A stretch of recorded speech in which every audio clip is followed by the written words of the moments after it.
En 5, 4, 3, 2.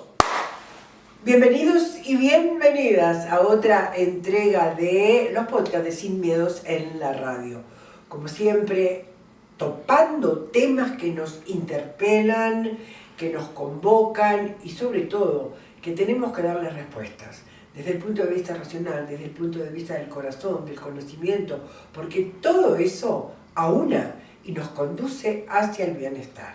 Y como siempre, y ustedes ya lo saben, recibo a amigos, amigas, recibo a personajes, recibo a gente que me colabora de una forma solidaria y desinteresada para conversar de temas. Hoy, Augusto Sacotto, actor, abogado, teatrero, dramaturgo, bueno, en fin, una serie de cualidades altamente hermosas en el sentido de la construcción de lo que es el arte y de lo que es la vida. Gracias, Augusto, por acompañarme. Claro, aquí estoy, Isabel. Muchísimas gracias. Y el tema que le propuse a Augusto fue el tema de, me dice, Isabel, ¿para dónde vamos a ir? ¿Para qué lado? Y le digo, ¿qué tal si hablamos del arte y la vida? Y le encantó. Sí. ¿Qué me vas a decir? Contame. A ver, lo que pasa es que es una materia bastante amplia y sí, yo creo que la vida en sí es un arte. Así lo definió alguna vez Shakespeare, si no me equivoco, que la vida es un escenario y que todos somos actores. Eso fue shakespeariano absolutamente total. Y yo sí creo en eso, ¿eh? Lo que no sabemos muy bien cuándo se alza el telón, pero no sabemos cuándo baja el telón. Y es parte de este transcurrir por la vida, por este camino, que no solamente uno es esto sentado aquí, sino que corresponde a una serie de facetas que vamos descubriendo, algunos temprano, algunos más tardecito y otros tarde. Pero sí los vamos descubriendo en el sentido de que nos vamos apropiando de nosotros, de nuestra memoria, de nuestra capacidad, de todo aquello que tenemos adentro, como que nos vamos situando de mejor manera, para no decir apropiarse, y que es básicamente esta palabra de apropiarse de uno mismo. En la mayoría de los casos siempre correspondemos a lo que la gente quiere de nosotros o a esa imagen que la gente quiere ver de nosotros. Para mí, desde un principio, desde que entré a la Universidad Católica, que es un sitio para mí fuera de serie, quise hacer teatro. Alguna vez, desde el principio, estudiaba yo Derecho. Encontré en la cartelera de Derecho un aviso que decía: el TEUC, Teatro Ensayo de la Universidad Católica, necesita actores, presentarse en tal sitio, firmaba José Ignacio Donoso. Yo fui el primero. Yo fui el primero que estuve ahí. Y entonces, desde ahí comencé yo con una obra de teatro que se llamaba Los unos versus los otros, de Martínez Queirolo, un dramaturgo guayaquileño que a mi manera de ver no ha sido explotado ni venerado suficientemente, porque es un gran dramaturgo y uno de los pocos dramaturgos que tiene Guayaquil. Eso fue una experiencia grandiosa. No solamente en esta parte de comenzar los ensayos los hacíamos en los pasillos de la Facultad de Derecho de la Católica, que se cerraba regularmente a las 8 de la noche, que se terminaban todas las clases. Ahora parece que dura mucho más. Y entonces era un silencio sepulcral, pero además de eso hacía un frío y corría un viento terrible y nosotros ensayando ahí primero lo que corresponde a las posturas corporales, a todo eso lo que significa que a través del tiempo vamos olvidando, en el sentido de que toda posición corporal es un significado. O sea, no, tú cuando estás riéndote, estás satisfecho en algún lado, no estás pues tenso. La tensión viene en otras circunstancias completamente diferentes, pero el cuerpo es el que habla. Y llegar a que esto, que el cuerpo hable, aparte de los textos que uno tiene que decir, es bastante complicado, porque siempre estamos como restringiendo especialmente al cuerpo para que no hable, que sea el texto, la palabra es la que realmente habla. Y nos olvidamos del cuerpo. Tú has de haber visto que decía algún amigo chileno, dice que los momios en Chile se los reconoce porque dicen de esta manera: me estoy comiendo mierda. ¿Qué tal este hijo de madre? Que no sé qué, que no sé cuánto. Entonces hay una respuesta exclusivamente verbal y no corporal. Otros, como por ejemplo, ¿quiénes son los que más, los argentinos son los que más...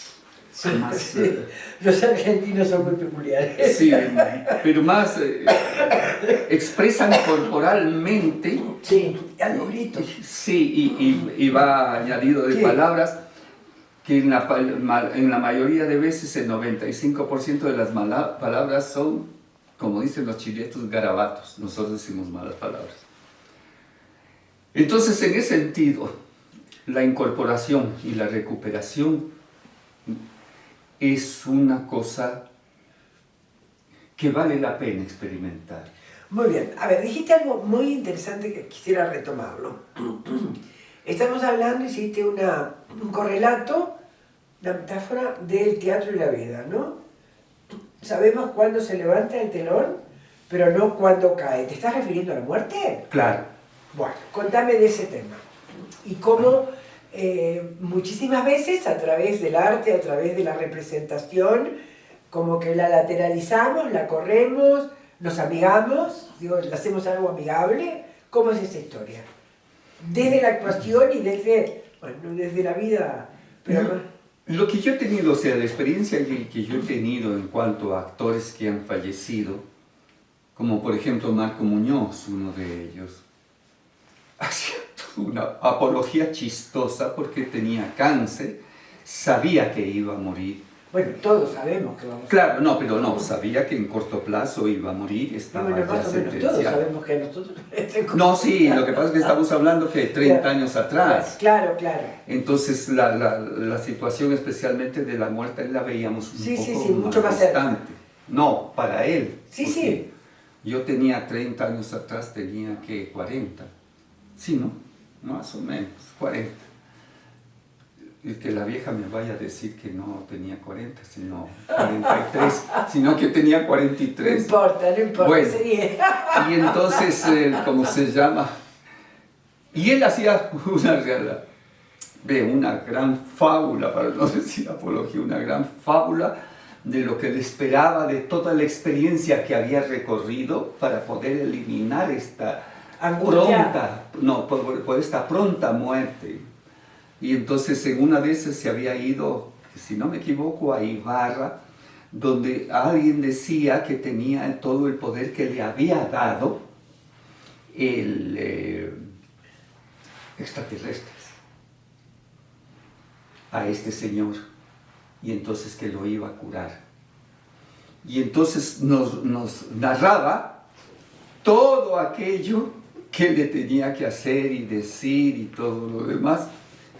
Y fue una sesión de un chiste, pero él era el primero que se reía, sabiendo que la muerte era así, distancia corta, ni siquiera de un año ni nada, sino a lo mucho un mes, a lo mucho.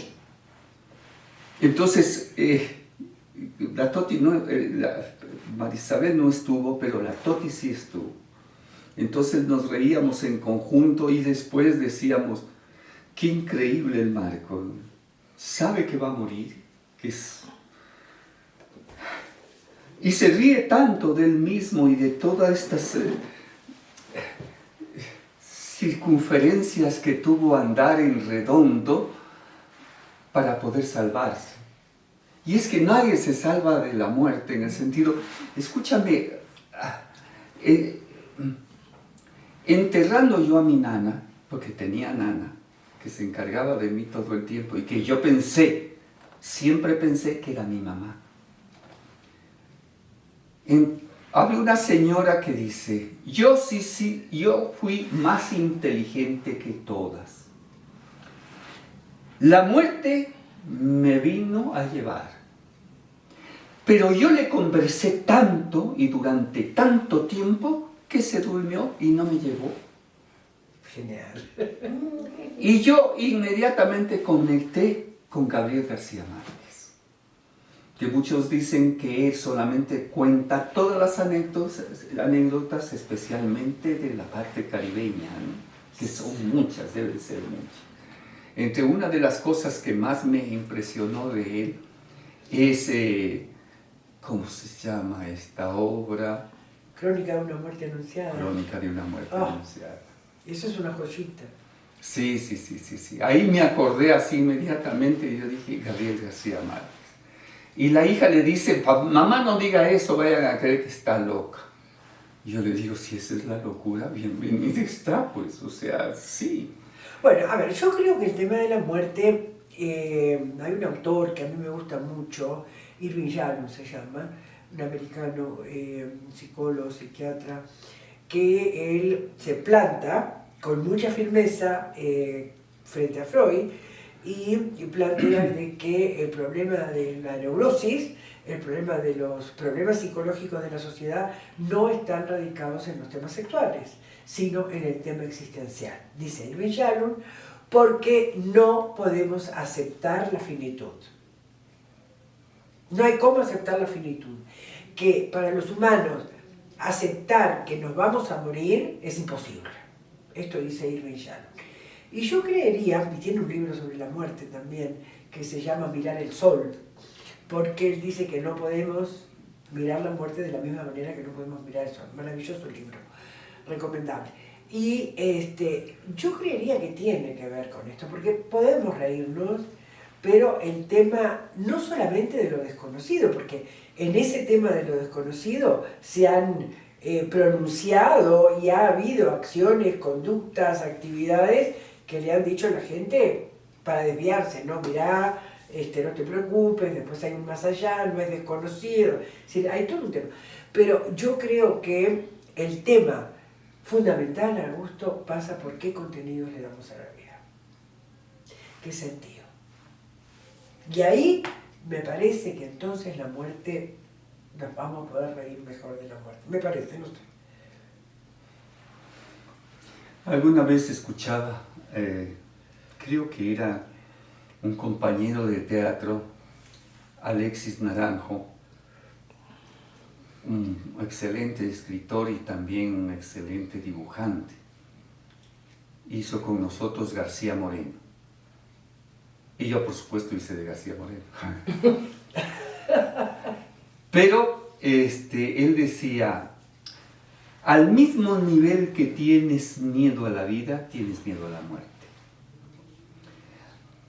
Porque claro, sí. Debe haber altos y bajos, pero es eso, o sea, al mismo nivel que tienes miedo a la vida, le tienen miedo a la muerte. A estas alturas del partido uno espera, y yo no sé si en mi caso, fíjate, porque yo recién incorporé en el cerebro 40 años que me faltaba. Y esto después de la última cirugía que me hicieron, tuve que necesariamente incorporar, subir de mi cuerpo a la cabeza 40 años que me faltaba. Yo solamente tenía 35 en la cabeza. Y esta subida de los Pero 40 ¿por años. qué decís eso? ¿Cómo te dabas cuenta? ¿Cuáles eran las manifestaciones? Por- Una sensación tuya de que te sentías joven, que te sentías como, Correcto. Especialmente porque hay una cosa que nunca yo perdí, movilidad y conciencia. Bueno, la vieja dirá que conciencia, me va a decir quién sabe, en tu caso En conciencia la no. operación te diste cuenta del paso del tiempo. Después, Sí, después. el cuerpo me exigió Pero subir eso 40 es años que me durísimo, faltaban. Eso es durísimo. Pero por supuesto, escuchadme, y a partir de que lo pude subir los 40 años, a los 35 que tenía en la cabeza, ha venido depresión tras depresión, tras depresión, tras depresión. Cada vez que me veo en el espejo yo digo, yo era este, yo no soy este. Y claro, porque subí pues, los 40 años que me faltaban, los subí y entonces claro, me veo en el espejo y yo no estoy muy seguro si no quiero verme en el espejo, pero hay días que no me veo en el espejo. Para decir estoy regio, me muevo muy bien, camino muy bien, etcétera, etcétera, etcétera. A excepción esa vez que me caí, pero bueno, no importa. Y me caí de ojo, ¿verdad? ¿Quién se cae de ojo? Nadie, yo. Claro, yo soy la excepción de la vida. Sufro de la próstata y lo único que no sucede es que tengo problemas por orinar. ¿Qué tal?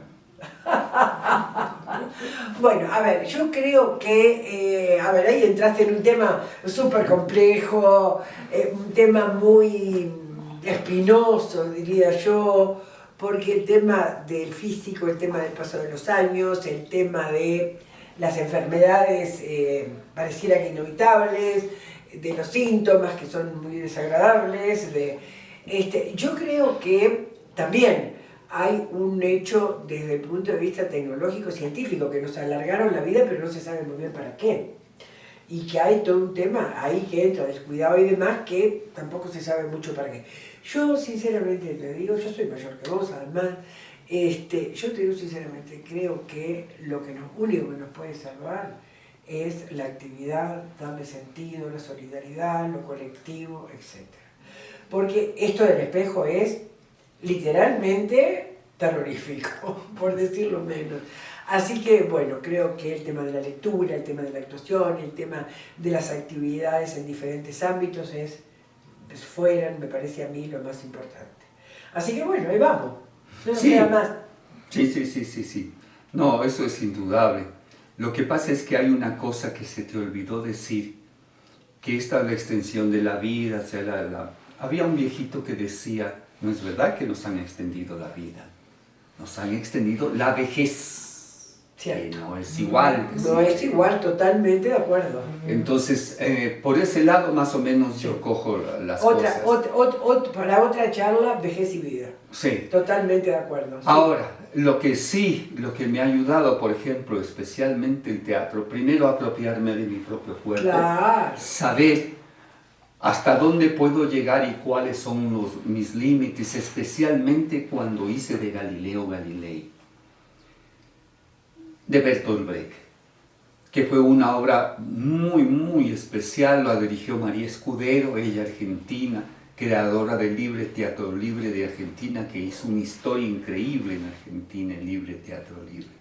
LTL se llamaba. Y María Escudero era una persona, una directora que tenía un background muy grande, pues muy extenso. Y salió justamente en época de la dictadura, exactamente. Pero bueno, la cosa es... hay una cosa que para mí tiene mucho sentido, la cuestión esta del teatro. ¿Y cuál es el sentido? Es la sensación de pertenencia, de que perteneces a un grupo privilegiado tal vez. Yo creería que el teatro te da esa sensación también como de inmortalidad, ¿no? Sí. De perdurabilidad. Bueno, tenemos que terminar. Agradecerte, Augusto, muchísimo por esta entrevista. Y bueno, que quedan pendientes más conversaciones. Muchísimas gracias. Gente hermosa, en otra entrega de los podcasts de Sin Miedos en la Radio nos volveremos a encontrar con diversos temas que siempre están a la orden del día para construir nuestro bienestar. Muchísimas gracias. Lindísimo.